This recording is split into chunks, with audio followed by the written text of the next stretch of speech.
Good afternoon. Hello, everybody. It's Nanette Sailor again with your creativity moment, minute, maybe might even be 5, 7, 9, who knows.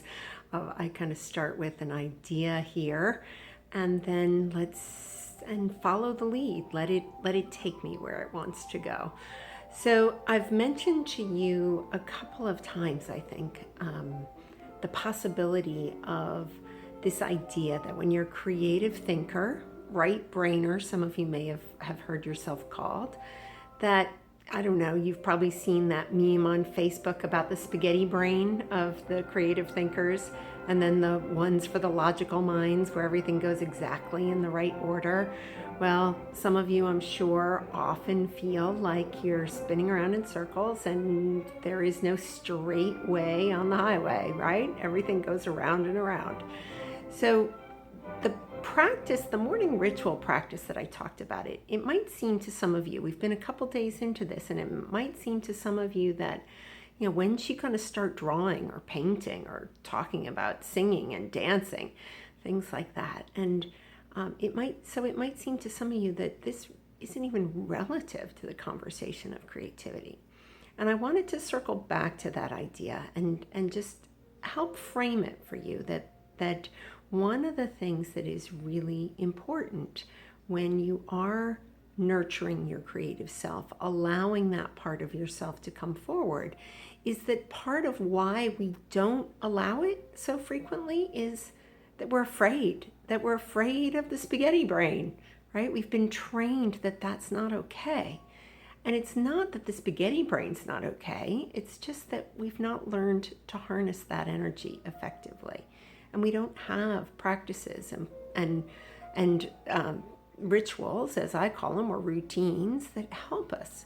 So one of the things that I talked about the other day is this idea that when I sit down to write in the morning, that's really just a brain dump. It's a free thought process of unloading the noise in my head. And when that's all said and done, I then move on to asking myself a couple of really important questions. And I wanted to share those with you. And you will have a chance to see those actually written out. I've got a nice PDF to post in the blocks in the comments here below the video. So you'll see that too. I want to share those questions with you pretty quickly. So that you can see, hopefully, how this all begins to contain and to come into, to bring into focus, to bring attention to that which is most important to you today. So, one of the first questions that I ask is literally, what is the most important thing I can do today that's going to drive my dream life forward? It's going to move my dream life forward. And this is big picture, right?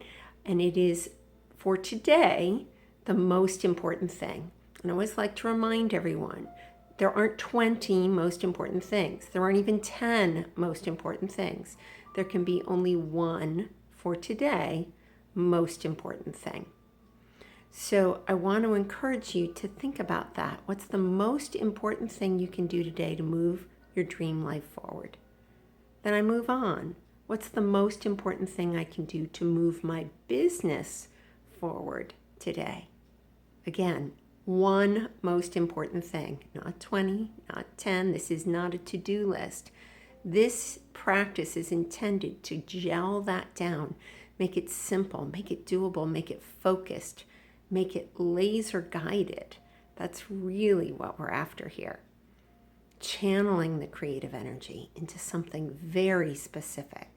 So what's the most important thing you could do for your business today? And then I ask the question, who do I need to contact? How can I, is the broad question. How can I make those things happen?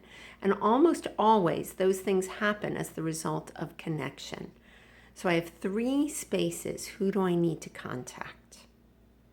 Then I ask the next question, which is, what will make me feel accomplished at the end of the week? And then lastly, what am I grateful for? What am I grateful for today?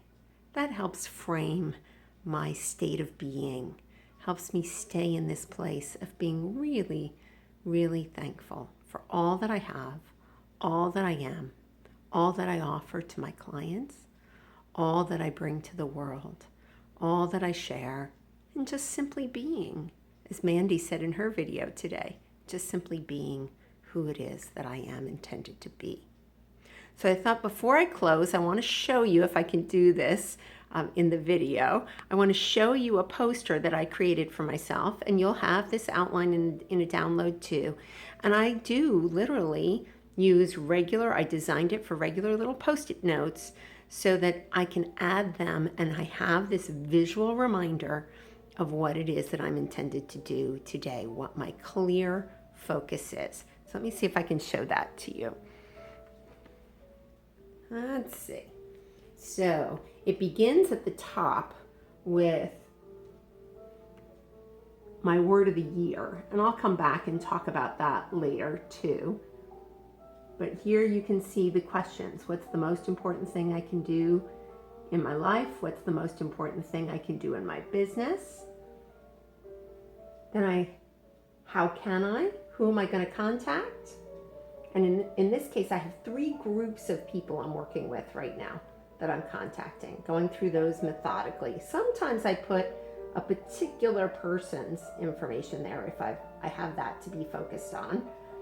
And then lastly, down at the bottom, what will make me feel accomplished? And this is where I can get a little broader. So today I said what would make me feel accomplished at the end of the week is I want to have my visioning done through the end of the year. I have a vision statement, but I really want to get specific about that.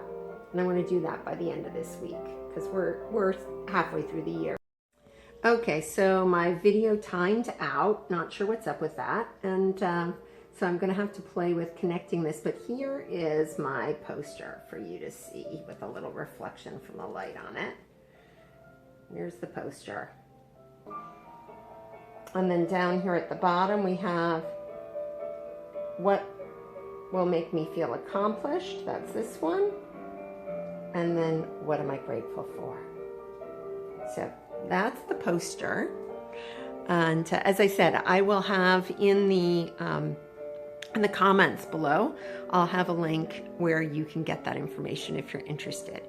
But I hope you're beginning to see how this relates to creativity.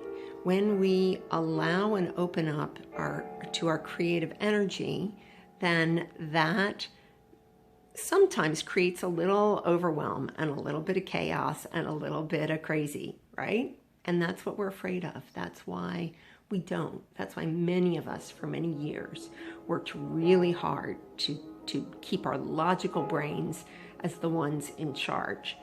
And when you start to open up to the possibility that it doesn't have to be so rigid, then you need some containers to hold the thoughts in place and to keep you moving forward. So I hope this is helpful.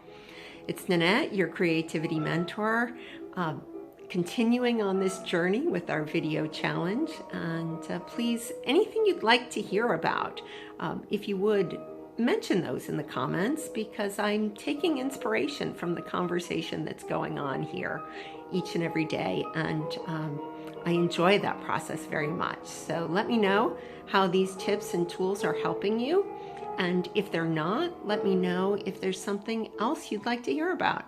I'd be happy to try to introduce that to this ongoing conversation.